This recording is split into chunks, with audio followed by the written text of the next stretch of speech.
SA College of Arts and Science. For admissions, please visit sacas.ac.in. இவ்வளோ நாளாக கேப்டனாக இருக்கிற ருத்ராஜ் தான் உங்களுக்கு தெரியும். ஆனால் இதுக்கு முன்னாடி பேட்ஸ்மேனாக இருந்த ருத்ராஜ் உங்களுக்கு தெரியாதேன்னு நம்ம கேப்டன் ருட்டு இன்னைக்கு கலக்கிட்டாருங்க. ருத்ராஜ் கைக்வாட் செஞ்சுரி அடிச்சிருக்காரு. ஒரு சூப்பரான செஞ்சுரி அப்படின்னு சொல்லணும். அண்ட் நம்ம சிஎஸ்கே 20 ஓவரில் 210 ரன்கள் எடுத்திருக்காங்க. அண்ட் அதில் நம்ம கைக்வாட் 60 பால்ல 108 ரன்கள் எடுத்திருக்காரு. பவுண்டரியெல்லாம் ஏதோ அச்சய பாத்திரத்துல இருந்து வர மாதிரி அவரோட பேட்ல இருந்து வந்துகிட்டே இருந்தது. 12 பவுண்டரி அடிச்சிருக்காரு மனுஷன், 3 6 உட்பட. எக்ஸலண்டான இன்னிங்ஸுங்க இன்னைக்கு கேப்டன் கிட்ட இருந்து. அதுவும் அவர்கிட்ட என்ன ஒரு சூப்பரான பிளஸ் பாயிண்ட்னா, அவர் டாட் பால் அதிகமா வேஸ்ட் பண்ணவே இல்லைங்க. மனுஷன் வந்து ஒரு பாலை ஃபேஸ் பண்ணாலே 2 ரன் இல்லைன்னா 1 ரன் ஓடிடுறாரு.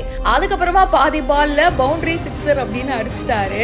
ஆக்சுவலி ருத்ராஜ் வந்து எந்த பாலையுமே வேஸ்ட் பண்ணலைங்க. அதுவே ஒரு சூப்பரான விஷயம் இன்னைக்கு இன்னிங்ஸ்ல. ஆக்சுவலி அவர் ஃபாலோ பண்ற இந்த டெக்னிக்கு இன்னும் நிறைய பேட்ஸ்மேன் ஃபாலோ பண்ணாலும் நல்லா தான் இருக்கும். என்னதான் ஆரம்பத்தில் அஜிங்கியா ரஹானே, மிச்சல், ஜடேஜான்னு அடுத்தடுத்து அவுட் ஆகிட்டு போனாலும் ருத்ராஜ் கைக்வாடும் சிவம் தூபேவும் இன்னைக்கு சூப்பராக விளையாடினாங்க.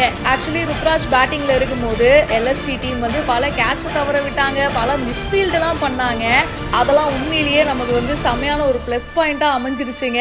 கமெண்ட் பாக்ஸ்ல மறக்காம பிரியா என் கூட ஷேர் பண்ணுங்க. பல IPL அப்டேட்ஸுக்கு பிஹைண்ட் வுட்ஸை இப்பவே ஃபாலோ பண்ணுங்க.